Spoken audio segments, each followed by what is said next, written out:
میں یہاں ایک جملہ عرض کرنا چاہتا ہوں، اگر آپ لوگ ناراض نہ ہوں۔ وہ جملہ یہ ہے کہ ہمارے ہاں بعض مسلمان جو ہیں وہ شبرات کا سرے سے انکار کر دیتے ہیں کہ شبرات ہے ہی نہیں۔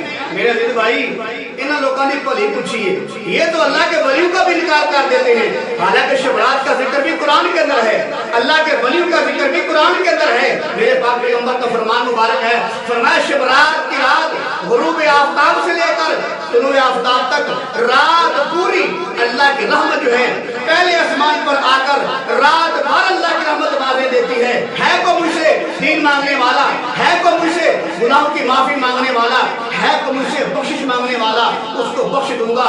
ہے کو مجھ سے اولاد مانگنے والا، میں اس کو اولاد عطا کروں گا۔ ہے کو مجھ سے گناہوں کی معافی مانگنے والا، میں اس کے زندگی بھر کے گناہ معاف کر دوں گا۔ میرے عزیز بھائی، رات بھر اللہ کی رحمت آوازیں دیتی ہے۔ میں آپ کو مثال دیتا ہوں، لوگ مانگنے کے لیے آتے ہیں، گلی میں آتے ہیں، بازار میں آتے ہیں، صدائیں لگاتے ہیں، آواز لگاتے ہیں، دے جا سخیا راہ للہ، دے جا سخیا۔ وہ کیا ہوتا ہے کہ وہ آوازیں لگاتے ہیں، مانگنے والا آوازیں لگاتا ہے کہ بھائی اللہ کے راہ کے لیے مجھے دے جاؤ، سخیا دے جا، مجھے سخیا دے جا، اور اس کو سخی کی مرضی اسے دے یا نہ دے۔ لیکن اگر وہ سخی خود کہنا شروع کر دے کہ آ جاؤ، جس نے لینا ہو اسے لے لو، تو بتاؤ کیا مزہ ہوگا؟ پورا ساتھ جو ہے بندہ جو ہے اللہ کو آواز دیتا ہے، یا اللہ مجھے یہ دے دے، یہ دے دو، میرے گناہ معاف کر دو، مجھے اولاد دے دو، مجھے مال دے دو۔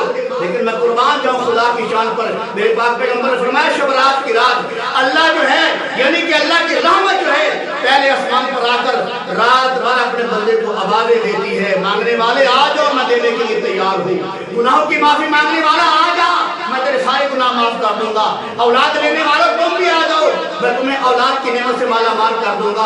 تو میں کہتا ہوں سخی کا کیا کمال ہے، وہ کتنی شان والا سخی ہے جو خود کہتا ہے مانگنے والوں آپ اسے لے لو، اور جو کوئی آدمی اس رات کا انکار ہی کر دے تو میرے عزیز بھائی میں ان کے بارے میں کیا جملہ کہہ سکتا ہوں۔ تو بہرحال میرے قبلہ میرے حضور، یہ شب رات کی رات ہے، یہاں جا کر عبادت کرنا بھی ثواب ہے۔ میں تو یہ کہا کرتا ہوں یہ رات تو ضروری نہیں، مسلمان کے لیے ہر رات شب قدر ہے، مسلمان کے لیے ہر رات شب رات ہے۔ جب آدمی سجدہ کرتا ہے اللہ کے حضور جھکتا ہے، اللہ کے سامنے سجدہ ریز ہو جاتا ہے، اور اللہ تعالیٰ سے ملاقات کرنے کا براہ راست معاملہ اس وقت ہوتا ہے جب بندہ اللہ کے سامنے سجدہ ریز ہو جاتا ہے۔ اللہ خود کہتا ہے جو مجھ سے مانگتا ہے میں اس سے راضی ہوتا ہوں، جو نہیں مانگتا میں اس سے ناراض ہو جاتا ہوں۔ شب رات کی رات اللہ خود کہتا ہے میرے بندو میں آپ کے پاس خود چل کے آگے ہوں، بتاؤ کیا مانگنا ہے، میں تمہیں دینے کے لیے تیار ہوں۔ اور اللہ خود کہتا ہے مانگنا تمہارا کام ہے اور تمہاری جولیوں کو بھر دینا میں خدا کا کام